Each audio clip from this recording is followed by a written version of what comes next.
সাবধান, আপনি যদি এই ভুলটি করেন তাহলে সমশ্রী প্রকল্পের একটি টাকাও পাবেন না। হ্যাঁ বন্ধুরা, আজকের ভিডিওতে আমরা দেখে নেব কোন কোন ভুল করলে সমশ্রী প্রকল্পের টাকা পাওয়া যাবে না। আগেই শুনেছি পরিযায়ী শ্রমিক যারা পশ্চিমবঙ্গের বাইরে কাজ করছেন তাদের জন্য প্রত্যেক মাসে 5,000 টাকা এবং এক বছরে সর্বাধিক 60,000 টাকা দেওয়া হবে। কিন্তু ফর্ম কোথায় পাবেন বা কিভাবে ফর্ম ফিল আপ করবেন এর আগের ভিডিওতে আমি দেখিয়ে দিয়েছি। আজকের ভিডিওতে দেখাবো ডকুমেন্টসটা কিভাবে সেট করবেন। ডকুমেন্টস যদি একটু ভুল হয় তাহলে আপনি টাকা পাবেন না। ডকুমেন্টসটা আমরা আজকে দেখে নেব। সবথেকে ভালো হয় আপনি যদি নিজের মোবাইল থেকে অনলাইনটা করেন। আজকের ভিডিওতে আমরা দেখব কি কি ডকুমেন্টস লাগবে এবং ডকুমেন্টসটাকে কিভাবে আপলোড করবেন, ডকুমেন্টসের সাইজ কত হবে। চলুন ভিডিওটা আমরা দেখে। আমরা চলে এসেছি পরিযায়ী শ্রমিকের ওয়েবসাইটে। এখান থেকে আমরা লগ ইন করে নিয়েছি। এবার আমরা ডকুমেন্টসটা দেখব।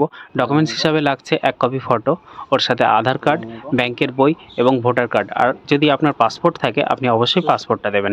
এছাড়া এর সাথে একটা অতিরিক্ত ডকুমেন্টস লাগবে, সেটা হচ্ছে আপনি যাকে নমিনি করতে চাইছেন তার আধার কার্ড। তার আধার কার্ডটা আপলোড করতে হবে না, তবে তার আধার কার্ডের নাম্বারটা লাগবে। আর যিনি আবেদন করবেন তার 1 কপি ফটো, ব্যাংকের বই, আধার কার্ড ও ভোটার কার্ড, এই 4টে জিনিস অবশ্যই লাগবে। কিভাবে আপলোড করব চলুন সেটাও দেখে নিই। ডকুমেন্টস আমি রেডি করে নিয়েছি, এবার দেখব কিভাবে আপলোড করা যায়। আমি একটা সাদা কাগজের উপর ফটোটাকে রেখে সেটাকে ছবি তুলে নেব। এইভাবেই আধার কার্ডটাকেও ছবি তুলব, ভোটার কার্ড ও ব্যাংকের বইটাকেও ছবি তুলে নেব।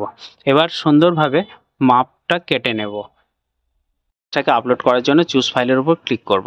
ক্লিক করে আমি ফোল্ডারে চলে যাব, ওখান থেকে সিলেক্ট করব, সিলেক্ট করে ওটাকে আপলোড করে দেব। যদি সাইজ বড় দেখায় 500 কেবির নিচে রাখতে হবে, মনে রাখবেন 500 কেবির নিচে রাখতে হবে। যদি সাইজ বড় দেখায় তখন ওই ডকুমেন্টসটাকে আপনার কোনো বিশেষ বন্ধু বা নিজের লোকের কাছে শেয়ার করবেন হোয়াটসঅ্যাপে। শেয়ার করার পর সাইজটা ছোট হয়ে যাবে, ওখান থেকে আপনি আপলোড করে দেবেন। অথবা ফটোর সাইজ ছোট করার জন্য আপনি গুগলে যাবেন, ওখানে গিয়ে সার্চ করবেন ফটো সাইজ রিডিউসার।